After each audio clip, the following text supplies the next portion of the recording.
tantangan utamanya ngajar anak-anak SMK itu apa nih Pak? Yang pertama ya, dari sisi psikologis dulu ya. Siswa SMK itu usianya 16 sampai 18 sampai 19 gitu kan. Ketika mereka masuk, mungkin kita lihatnya masih imut-imut lah gitu ya. Masih imut-imut. Tapi ketika mereka lulus, usianya udah menjelang dewasa. Dan kita tidak tahu setelah lulus itu mereka beraktivitas atau bekerja di mana. Tidak menutup kemungkinan mereka itu akan menjadi partner kita, mereka itu akan menjadi atasan kita, mereka itu akan menjadi mitra kerja kita. Sehingga tantangannya itu ketika seorang guru mengajar di kelas, maka harus menghargai secara psikologis mereka. Saat di kelas, saat mengajar, menjalankan tugas sebagai guru, mereka adalah siswa kita. Tapi setelah lulus, kita harus ingat mereka itu bukan siswa kita. Mereka bisa jadi adalah partner kita atau bisa jadi mereka menjadi guru kita, menjadi dosen kita. Sehingga kita harus saling menghargai. Itu tantangan juga kalau biasanya tugas menjadi guru itu pengennya memberikan instruksi, memberikan pembelajaran. Sedangkan kalau melihat kondisi yang tadi, harusnya guru dengan siswa itu kondisinya adalah sharing. Tidak selamanya guru itu mengetahui segala hal. Bahkan bisa jadi guru itu mendapat ilmu dari siswa. Itu tidak menutup, itu tantangan pertama Kak Kilo. Tantangan kedua berkaitan dengan konten pembelajaran. Kalau di SMK itu teknologinya itu cukup dinamis. Jadi kalau guru tidak mengikuti perkembangan zaman, guru tidak mengikuti perkembangan teknologi, ya siap-siap tertinggal. Tertinggalnya bukan hanya tertinggal oleh pembelajaran, mungkin tertinggal oleh kompetensinya peserta didik. Itu bisa jadi. Sekarang kan anak-anak, para siswa ini kan bisa dapat ilmu dari manapun. Yang ketiga, tantangannya itu dari kebijakan pendidikan. Kita udah banyak menerima anekdot lah gitu kan. Kurikulum pembelajaran ini berubah-ubah gitu kan. Situasi pendidikan itu tergantung situasi politis gitu kan. Ada yang bilang juga ganti menteri, ganti kebijakan. Sehingga hal itu bagi dunia pendidikan, terutama tugas guru di sekolah, tugas guru di kelas, ini menjadi tantangan berat. Di satu sisi, guru tahu dia harus mengajarkan apa di kelas untuk membuat siswa ini menguasai satu bidang tertentu. Tapi dari kebijakan ada standar kurikulum kan. Dari kurikulum ini harusnya ngajar ini loh, ngajar ini loh. Sehingga itu menjadi satu beban moral dalam diri guru sendiri. Karena mungkin beberapa guru menganggapnya, contoh lah, tidak setiap orang, tidak setiap siswa ini harus diberikan pembelajaran yang sama. Bahkan kan kalau secara psikologis itu setiap siswa ini unik. Setiap siswa ini mempunyai karakteristik yang berbeda-beda. Sehingga pembelajarannya pun harus diberikan konten dan pendekatan yang berbeda-beda. Nah dari sini tantangannya itu muncul. Nah tapi kalau kita balik tantangan ini, kita balik menjadi sebuah peluang, maka kita sebagai guru, kita sebagai pendidik harus mempunyai kreasi dan inovasi bagaimana menyikapi hal tersebut. Mantap nih, luar biasa Kang Rudi. Yang selanjutnya, saya juga tahu nih, banyak banget prestasinya Pak Rudi ini di dunia pendidikan. Pertama nih, saya sebutin ya, juara 1 Lomba Karya Tulis Guru SMA, SMK Sederajat. Terus ada juara 1 pemilihan guru berprestasi tingkat nasional tahun 2018, kategorinya guru SMK. Terus juara 1 Simposium Guru Nasional Pendidikan Menengah atau Pendidikan Khusus tahun 2018, kategorinya juga guru SMK. Sama menerima Mahacakri Award 2019 dari Indonesia ya, perwakilan dari Indonesia yang diberikan dari Kerajaan Thailand untuk guru atau tenaga kependidikan. Sampai yang terakhir adalah dapat ini puncak raihan prestasi guru dan tenaga kependidikan di Indonesia, yaitu Satya Lencana Pendidikan dari Presiden Republik Indonesia. Ini luar biasa banget prestasinya Pak Rudi. Ini gimana nih ceritanya dari Pak Rudi sendiri, seperti apa nih perjalanan sampai mendapat Satya Lencana Pendidikan ini, dan gimana sih kesan-kesannya dapat Satya Lencana Pendidikan ini? Apa artinya gitu buat Pak Rudi? Yang pertama, kenapa bisa seperti itu gitu kan? Sebetulnya setiap orang juga peluang atau kesempatannya itu sama. Bahkan tidak menutup kemungkinan orang lain orang lain atau selain saya itu mempunyai kemampuan, mempunyai kompetensi yang jauh lebih baik dari saya. Hanya saja yang menguatkan ini adalah, bagi saya adalah peran dukungan dari keluarga, terutama orang tua yang memberikan restu, yang memberikan doa terhadap aktivitas kita. Ridho walidain, memberikan sebuah motivasi kepada kita untuk berbuat yang terbaik di setiap aktivitas kita. Yang kedua, apa yang saya lakukan ini, kalau kata Shakespeare gitu ya, nothing is simple in life, but to achieve our goal the show must go on whatever happen gitu kan. Tidak ada sesuatu ini yang sulit gitu kan. Tapi kalau kita ingin mewujudkan sesuatu, maka kita harus tampil, kita harus munculkan apapun yang terjadi gitu kan. Sekecil apapun yang bisa kita perlihatkan, yang kita bisa sharingkan, tunjukkan. Dari situ ketika beberapa waktu lalu ada kesempatan untuk menampilkan itu, ya peluangnya saya ambil. Saya coba, itu sebetulnya dari iseng aja sih. Dari awalnya itu dari iseng. Tulis menulis itu kan sebetulnya susah.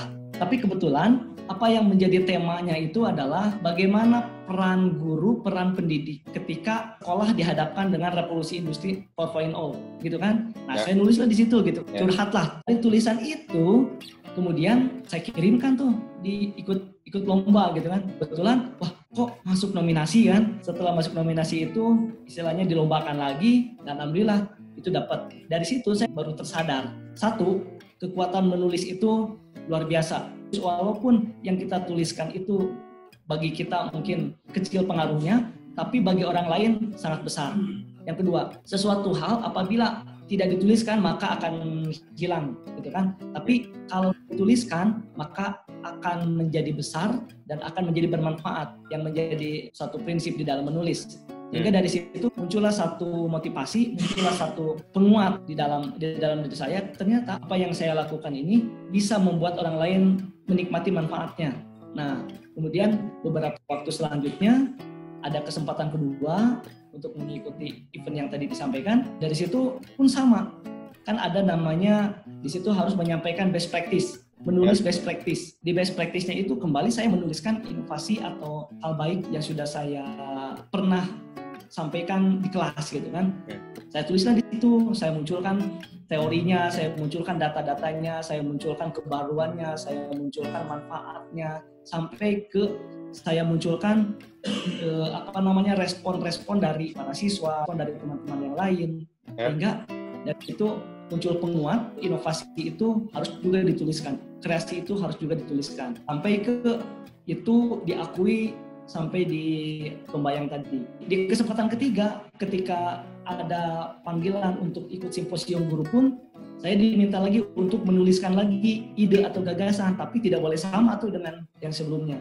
Akhirnya di situ saya menuliskan lagi, ajang curhat lagi itu. Karena dari dulu mungkin kalau kita menanam kebaikan, insya Allah itu akan istilahnya mendapatkan kebermanfaatan juga bagi orang lain. Nah, saya tuliskan lagi ide yang lain, ide berbagi yang lain. Di kesempatan ketika itu saya ada sebuah gagasan untuk mengkolaborasikan pembelajaran di teman-teman guru. Nah, saya sampaikan di situ, ya alhamdulillah gagasan itu muncul lagi jadi istilahnya tulisan atau gagasan yang bisa diakui oleh panitia, oleh tim juri. Dari kesempatan ketiga itu, ya alhamdulillah pada akhir 2018 atau awal 2019, para juara-juara guru berprestasi, inovasi pembelajaran, olimpiade guru, lomba keterampilan guru kan, itu dikumpulkan, terus dikasih lagi tantangan, mau ikut nggak? Ini event untuk istilahnya mewakili Indonesia. Kebetulan Mahacakri Award ini kepedulian dari Mahacakri untuk dunia pendidikan yang diberikannya ke perwakilan tenaga pendidik yang ada di Asia Tenggara dan Timor Leste. Itu kembali, saya punya prinsip setiap ada peluang saya harus ambil, gitu kan?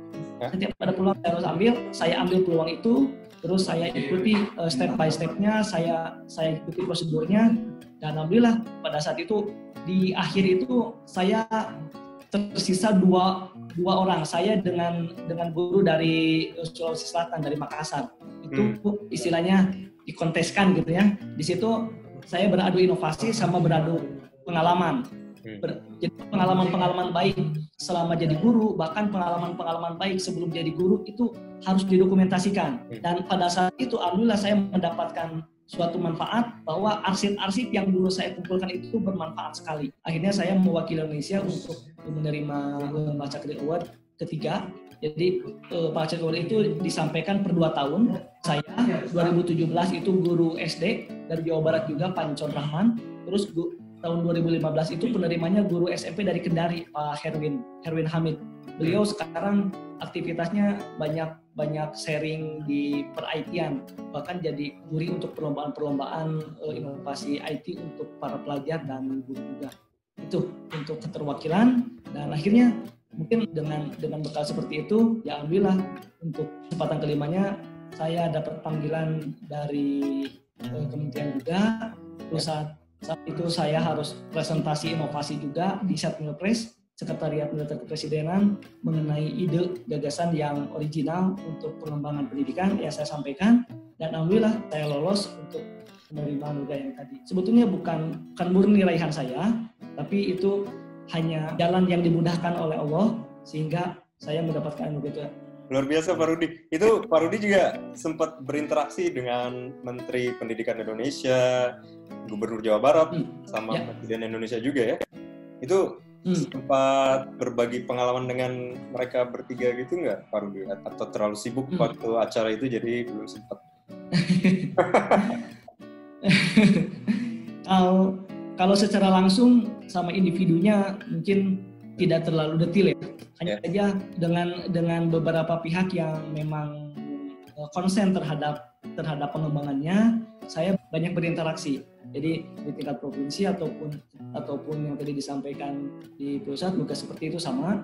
Sehingga paling tidak gagasan-gagasan atau kontribusi kita itu bisa bermanfaatnya itu lebih nyata. Jadi bukan lisan yang disampaikan, tapi ketika kita terlibat untuk beraktivitas dengan mereka, itu mungkin yang menjadi bermanfaatannya. Ya.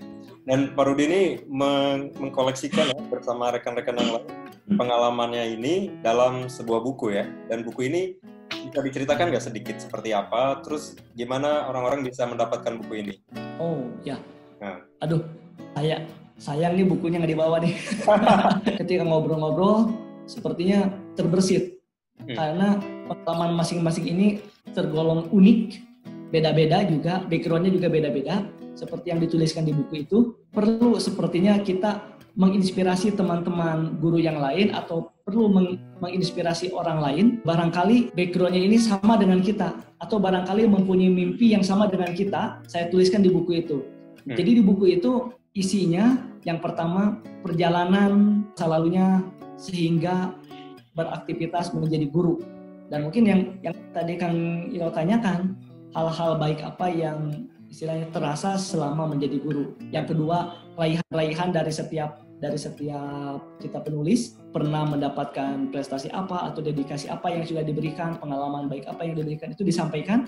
Sampai proses-proses untuk mendapat semua itu bagaimana kita mendapatkan apresiasi dalam kegiatan pemilihan prestasi, olimpiade guru, lomba kompetensi guru, atau lomba lainnya. Itu isinya seperti itu Kang Ilo. Jadi bukunya antologi lah gitu kan, antologi. Jadi masing-masing orang ini menulis, terus nanti di buku ini disatukan menjadi satu karya. Itu bisa didapat di mana Pak Rudi bukunya? Kalau teman-teman memerlukan bisa kontak saya langsung, boleh. Oke. Nanti bisa dibantu. Oke, baik. Terima kasih banyak Pak Rudi buat sharing sessionnya ini, berbagi pengalaman. Insya Allah ini berguna. Terakhir nih Pak Rudi, buat obrolan kita nih, ada pesan-pesan nggak buat orang-orang di luar sana, adik-adik, teman-teman yang ingin menjadi orang guru, seperti apa mereka untuk memulai? Untuk memulai aktivitas apapun yang kita lakukan saat ini, itu seriuskan, kuasai hari ini sehingga Anda akan memiliki arah untuk mendapatkan kesuksesan di hari besok. Kalau hari ini tidak Anda manfaatkan, tidak Anda maksimalkan, tidak Anda optimalkan, gimana kita mau menguasai hari esok? Do the best untuk kegiatan, untuk aktivitas yang kita lakukan. Yang kedua, kalau kita memang sudah mempunyai niatan, punya cita-cita yang memang sudah fix, raih itu dengan tahapan yang sudah jelas. Kita tentunya harus bisa menjabarkan untuk bisa mencapai cita-cita itu, aktivitas pengalaman apa yang perlu kita dapatkan, terus pendidikan seperti apa yang perlu kita ikuti, pelatihan seperti apa yang harus kita jalani, sehingga untuk menjalani itu bisa cepat. Itu mungkin Kang Ilo. Oke. Terima kasih banyak Pak Rudi. Ya. Siap. Sama-sama Ilo. Ya itu dia Sobat Trilogi session kita kali ini, berbagi pengalaman dengan Pak Rudi. Beliau adalah penerima Satya Lencana Pendidikan dari Presiden Republik Indonesia tahun 2019. Nanti kalau ada pertanyaan silakan tulis di kolom komentar atau bisa hubungi Pak Rudi nih melalui sosial media yang nanti aku tulis di kolom deskripsi juga ya.